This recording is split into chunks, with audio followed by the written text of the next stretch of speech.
Oh my God, it's so wild. You'd never seen anything like it. Yeah, I saw it with my wife, Cheryl. I got a really good feeling about this.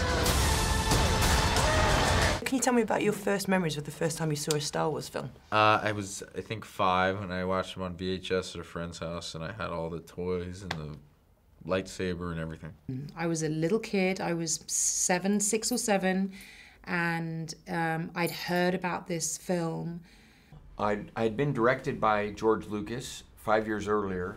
I had just finished directing my first feature film for Roger Corman, a car crash comedy called Grand Theft Auto, very low budget.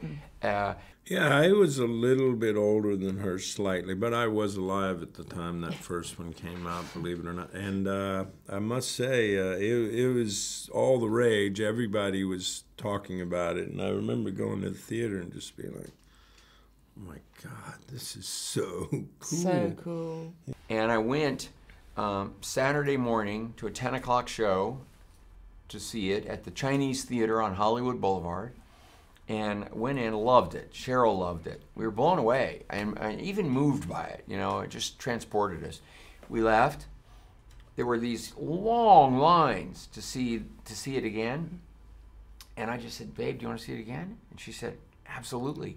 And without another word, we just got into another 2-hour line and waited to see it a second time that day. It just meant that much to us. Being transported into this kind of incredible and exciting world. And it was my introduction to sci-fi through these incredible characters. And I kind of, after that first film and Empire Strikes Back, and I kind of fell away from the films. And when I was reintroduced to sci-fi, they just seemed to be sort of poor copies of Star Wars, other sci-fi movies, you know. And I think it's to do with character. These characters just, of course they're iconic, you know, Chewbacca, the way he looks, and Leia, and but it's the heart and the you know, they're not pandering to the audience. They're real people, real creatures. They just got the formula right.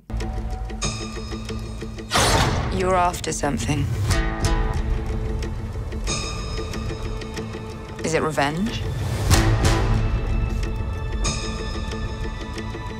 Money?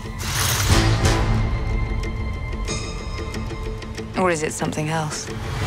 And it was hard for George Lucas, by the way. Nobody believed in this film, even while he was shooting it. Really, there's a really amazing story about him even showing his friends, Steven Spielberg, Coppola, you know, a rough cut with some footage from World War II. They had, you know, footage when he didn't have the battle scenes done yet, and those guys looked at it and said, this is going to be a disaster. Yeah. And it's like the biggest franchise of all time.